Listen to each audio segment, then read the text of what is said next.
ဦးဟော်ကပြုံးပြီးခေါင်းညိတ်ကစင်ပေါ်တက်ပြီးယနေ့ညရဲ့နောက်ဆုံးကြောက်ရိုင်းကတော့ဇော်ဝင်းရဲ့အကောင်းဆုံးကြောက်တုံးဖြစ်ပြီးဖန်သားပြင်ဧကရစ်အစိမ်းရောင်ထွက်လာဖို့ရာဂိုင်နှုန်းအလွန်မြင့်မားကြောင်းမိတ်ဆက်ပေးလိုက်တယ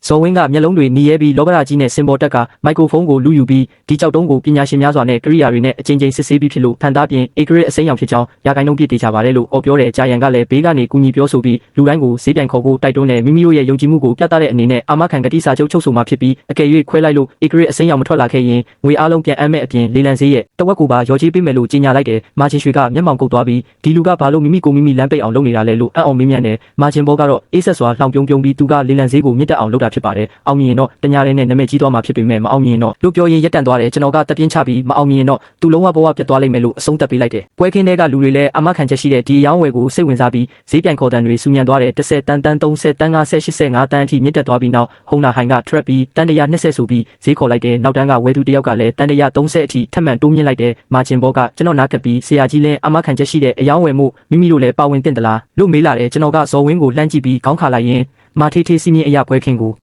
20ရာခိုင်နှုန်းလက်ခလုပ်ငန်းခပေးရမှာဖြစ်လို့အခုဈေးနှုန်းအရတန်း20ကျော်ပေးရတော့မှာဖြစ်ပါတယ်ဇော်ဝင်းရဲ့ပိုင်ဆိုင်မှုအားလုံးပေါင်းရင်တော့တန်း2000ပဲရှိတာကြောင့်သူရော်ကြီးပေးနိုင်စွမ်းမရှိပါဘူးအကယ်၍ပါဝင်ခဲ့ရင်သူ့နောက်ကိုလိုက်ပြီးအကျွေးတောင်းနေရလိမ့်မယ်လို့ရှင်းပြလိုက်တယ်မာချင်းဘောလည်းစဉ်းစားပြီးနောက်ဈေးပြန်ခေါ်ဖို့စိတ်ကူးကိုလက်လွတ်လိုက်တယ်လေလံဈေးကတန်း180အထိရောက်ရှိသွားပြီးဒါကစံချိန်တင်ဈေးနှုန်းဖြစ်တယ်မာချင်းရွှေကကျွန်တော်ကိုလှမ်းကြည့်ပြီးလင်းမို့အဲ့ဒီကြောက်တုံးကတကယ်ပဲအတုံးမကျတဲ့ကြောက်တုံးလားလို့စိုးရိမ်တကြီးမေးတယ်ကျွန်တော်ကလုံးဝအတုံးမကျတဲ့ကြောက်တုံးဖြစ်ပါတယ်အကယ်၍ခွဲလိုက်လို့မထွက်လာရင်ဇော်ဝင်းအနေနဲ့တန်း180ရဲ့တဝက်ဖြစ်တဲ့85တန်းရော်ရမှာဖြစ်လို့ဟုံနာဟိုင်ကသူ့ကိုအလုပ်ပေးမှာမဟုတ်ပါဘူးလို့ပြောလိုက်တယ်မာချင်းရွှေလည်းတနာစရာကောင်းတဲ့အကြည့်နဲ့ကြည့်နေမိတယ်ဦးဟော်ကစင်ပေါ်တက်ပြီးဟုံတာဟိုင်ကိုငွေပေးချေမှုလုပ်ငန်းစဉ်ဆောင်ရွက်ဖို့ဖိတ်ခေါ်လိုက်တယ်ဟုံနာဟိုင်ကကတ်ကိုထုတ်ပေးပြီးလက်ထောက်ကကွန်ပျူတာမှာငွေလွှဲပြောင်းမှုလုပ်ဆောင်တဲ့အခါစုစုပေါင်းတန်း200ကျော်ကျတဲ့ကုံနာဟိုင်ကထိုင်ကုန်မှာပြန်ထိုင်ရင်တောက်ကဇော်ဝင်းအကယ်၍ဧကရစ်အစိမ်းရောင်မထွက်လာရင်ငွေပြန်အမ်းရမယ့်အပြင်85တန်းထက်လျော်ရမှာကိုတတိယပါလို့ပြောလိုက်တဲ့ဇော်ဝင်းကတော့အခုလိုခြေနေမျိုးမဖြစ်နိုင်ပါဘူးလို့တုံရင်ပြောရှာတဲ့ဟုံနာဟိုင်ကငါတို့အကြောင်းကိုသိထားရင်လိန်ညာဖို့မကြိုးစားနဲ့လို့တတိပေးတဲ့အခါဇော်ဝင်းကကြောက်ရွံ့စွာနဲ့ခေါင်းညိတ်တဲ့ဘေးကကြာရန်ကလည်းသူ့လက်မောင်းကိုကင်ပြီးအားပေးနေပေမဲ့ဇော်ဝင်းကတော့ကြောက်ခွဲမဲ့နေရာကိုပဲစိုက်ကြည့်နေတယ်ဦးဟော်ကကြောက်ခွဲဖို့ညွှန်ကြားလိုက်တဲ့အခါကြောက်ခွဲဆရာကဆက်ကိုဖွင့်ပြီးဓာတ်သွားကိုကြောက်တုံးနဲ့ထည့်လိုက်တယ်ကြောက်မုံတွေလွင့်စင်လာပြီးလူတိုင်းရင်ခုန်စွာနဲ့စောင့်ကြည့်ကြတယ်ပထမတရားခွဲလိုက်တဲ့အခါမြူဖြူတွေပဲတွေ့ရလို့ဇော်ဝင်းကအရေးသွေးကောင်းတာကြောင့်အရေးခွန်ထူနေတာဖြစ်ပြီးနောက်တရားဆိုရင်အစိမ်းရောင်မြင်ရလိမ့်မယ်လို့ပြောတယ်ဒုတိယတရားထပ်ခွဲတဲ့အခါမှာလည်းမိကိုဖြူရောင်ပဲထွက်လာတာကြောင့်ဇော်ဝင်းရဲ့နဖူးမှာချွေးတွေပြန်လာတဲ့သူကအလဲကနေထပ်ခွဲဖို့တောင်းဆိုပြန်တဲ့တတိယတဲ့ဓာတ်မှာကြောက်တုံးကိုအလဲတက်ကနေနှစ်ချမ်းခွဲလိုက်တဲ့အခါအတွင်းသားနှစ်ဖက်လုံးကမိကိုဖြူရောင်ကျန်းတန်းနဲ့အဝါကွက်တွေပဲရှိနေပြီးဘာအစိမ်းရောင်မှမရှိတဲ့အတုံးမကျတဲ့ကြောက်တုံးဖြစ်နေတာကိုအားလုံးမြင်တွေ့လိုက်ရတယ်ဇော်ဝင်းတယောက်ဆုံးသွားပြီးဂျာယန်ရဲ့လက်ကင်ဖုန်းလဲလက်ထဲကနေလွတ်ကျသွားကလဲပြူမတက်ဖြစ်သွားတယ်အလုတ်တင်3ယောက်လဲမျက်နှာတွေဖြူရောကုန်ကြတဲ့ကြောက်ခွဲဆရာကဒါကအပေါ်ရန်အရေးခွန်ကိုအစင်းမြင့်နည်းပညာနဲ့အတုလုပ်ထားတဲ့ကြောက်တုံးဖြစ်ပြီးအတွင်းထဲကတော့တာမန်မိုက်ကြောက်တုံးသာဖြစ်ပါတယ်လို့ပြောလိုက်တယ်ဦးဟော်ကလည်းအနီးကပ်စစ်ဆေးပြီးဒါကအပေါ်ရန်အတုလုပ်ထားတာသိကြပါတယ်လို့အတီးပြုလိုက်တဲ့အခါပွဲခင်းတစ်ခုလုံးစူညံသွားတယ်လူများကဇော်ဝင်းကိုလှောင်ပြောင်းဝေဖန်ကြတယ်ဇော်ဝင်းကလူအုပ်ချဒါတွေကလင်းမိုကိုလှမ်းကြည့်ပြီးလင်းမိုမင်းပြောတာတကယ်မှန်နေတာပဲလို့တွေးယူတွေးတန်းရေရွတ်တယ်ကျွန်တော်ကတော့လက်ဖက်ရည်ကိုပဲဆက်တောက်နေပြီးသူ့ကိုပြန်မကြည့်ဘူးတဲ့ဟုံနာဟိုင်က trap ပြီးဇော်ဝင်းစီကိုရှောက်လာကရော်ကြီးအတွက်တောင်းဆိုတဲ့ဇော်ဝင်းကတုံရင်နဲ့ငွေတွေအားလုံးပြန်ပေးမဲ့အကြောင်းတောင်းပန်ပေးမဲ့ဟုံနာဟိုင်ကတော့ဂတိစာချုပ်အတိုင်း85တန်းထက်မှန်လျော်ရမှာဖြစ်ကြောင်းပြောတယ်ဇော်ဝင်းကမိမိမှာအဲ့ဒီလောက်ငွေမရှိကြောင်းပြောတဲ့အခါဂျာယန်ကလည်းဒါကပြောစရာအနေနဲ့လုပ်ခဲ့တာဖြစ်လို့ခွင့်လွှတ်ပေးပါလို့ငွေယိုတောင်းပန်တယ်ဒါပေမဲ့ဦးဟော်ကအတင်းရဲ့ရှေးမောက်မှာချုပ်ဆိုထားတဲ့စာချုပ်ဖြစ်လို့မဖြစ်မနေအကောင့်ထဲပေါ်ရမှာဖြစ်ကြောင်းတည်ကြည်စွာပြ။အော်ဆိုတဲ့ဟုံနာဟိုင်ကသူတို့ကိုတလအချိန်ပေးမှာဖြစ်ပြီးငွေမရရင်တော့အသက်ရှင်ဖို့မမျှော်လင့်နဲ့လို့ချင်းချောက်လိုက်တဲ့အခါဇော်ဝင်းနဲ့ဂျာယန်တို့ဇနီးမောင်နှံ2ဦးလုံးဒူးထောက်လဲကျသွားကြတယ်ဟုံနာဟိုင်ထွက်သွားတဲ့နောက်ဇော်ဝင်းကဒေါသတကြီးနဲ့အလုတ်တင်3ယောက်စီပြေးသွားပြီးမင်းတို့ကကရိယာနဲ့3ချိန်စစ်ဆေးပြီးပြီဆိုအခုကဘာလဲမင်းတို့ကြောင့်ငါတို့ဘဝပြက်ရပြီလို့ရိုက်နှက်ဆဲဆိုတယ်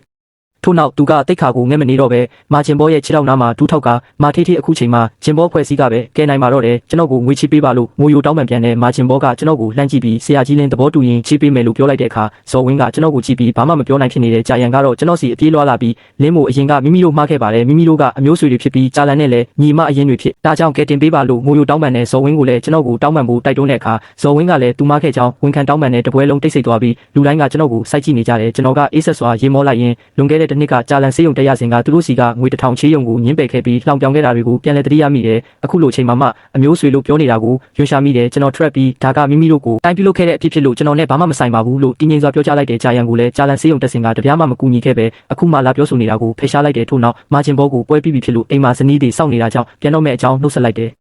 မာဂျင်ဘောက trap ပြီးပွဲခင်းထဲမှာထူးခြားတဲ့ကြေညာချက်တစ်ခုထုတ်ပြန်လိုက်တဲ့လင်းမိုရဲ့ကိုပိုင်လုပ်ငန်းဖြစ်တဲ့မိုးယူကေကိုဂျင်ဘောဖွဲ့စည်းကတန်တရာရင်းနှီးမြှုပ်နှံပြီးအစင်းမြင့်အမတ်တစိတ်အဖြစ်ပူးပေါင်းဆောင်ရွက်မှာဖြစ်ကြောင်းလင်းမိုကသာလုပ်ငန်းကိုအဓိကထိန်းချုပ်ပိုင်ခွင့်ရှိမှာဖြစ်ကြောင်းကြေညာလိုက်တဲ့အခါလူတိုင်းအံ့ဩကုန်ကြတယ်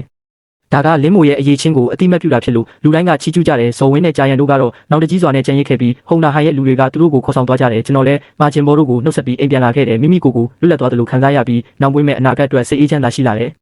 အိမ်ရောက်တဲ့အခါမိသားစုနဲ့အတူပျော်ရွှင်စွာစားစာတွေတုံးဆောင်ရင်းအကြောင်းစုံကိုပြောပြတဲ့အခါမိဘတွေလည်းဝမ်းသာပီတိဖြစ်လို့မျက်ရည်ကျကြတယ်ကြာလန်ကလည်းကျွန်တော်လက်ကိုတင်းတင်းဆုပ်ကန်ရင်းအားပေးတယ်နောက်တနေ့မနက်မှာဘဝတစ်ကိုစတင်ဖို့အားအင်တွေပြေဝနေတဲ့မြို့ရဲ့အခြားတစ်ဖက်မှာတော့ဇော်ဝင်းတို့ဇနီးမောင်နှံကဆိုင်နဲ့ပိုင်ဆိုင်မှုအားလုံးကိုရောင်းချပြီးအကျွေးဆက်နေရပေမဲ့တန်းဆယ်ခဏန်းပင်မပြည့်ပဲလုံးဝလမ်းပြတ်နေကြတယ်သူတို့နှစ်ဦးကြားမှာလည်းအချင်းချင်းအဖြစ်တင်စကားများကြပြီးနောက်ဆုံးမှာကြာရန်ရဲ့မိဘတွေစီတွားရောက်ကူညီတောင်းပေမဲ့မိဘတွေကလည်းသူတို့ကိုအိမ်ပေါ်ကမောင်းချလိုက်တဲ့၃ရက်မြောက်တဲ့ညမှာတော့သူတို့နှစ်ဦးတိုင်းပြည်ကနေထွက်ပြေးဖို့စူးစမ်းစဉ်ဟုံနာဟိုင်ရဲ့လူတွေကဖမ်းဆီးမိသွားပြီးခေါ်ဆောင်သွားခြင်းခံရတယ်ပြေးလို့မလွတ်နိုင်တဲ့အခြေအနေမှာသူတို့ဘဝကတော့ပြီးဆုံးသွားပြီဖြစ်တယ်။မိုးယူကေဆိုင်တစ်ကိုမြို့လေခေါင်မှာခန်းသားစွာဖွင့်လှစ်ခဲ့ပြီးမာဂျင်ဘောတို့ရဲ့ကူညီမှုနဲ့လုပ်ငန်းတွေအလွန်အောင်မြင်ခဲ့တဲ့ဖွင့်ပွဲနေ့မှာလည်းကြောက်ရိုင်းခွဲရမှာအထူးအောင်မြင်မှုရရှိခဲ့လို့နာမည်ပန်းသတင်းပုံမှုမွေးပြန်သွားတဲ့ထို့နောက်ကျွန်တော်လည်းအဖွဲ့သားတွေနဲ့အတူကြောက်စိမ့်ထွက်ရှိရာဒေတာကိုတွားရောက်ပြီးကြောက်ကောင်းများစွာကိုရှာဖွေနိုင်ခဲ့တယ်။အဲ့ဒီဒေတာမှာတင်ကြောက်ထမ်းအလုပ်ကျန်းလုပ်နေရတဲ့ဇော်ဝင်းကိုလှမ်းမြင်ခဲ့ရပြီးကြာရန်ကတော့အခြားတနေရာကိုရောင်းစားခံလိုက်ရပြီလို့ကြားသိရတယ်။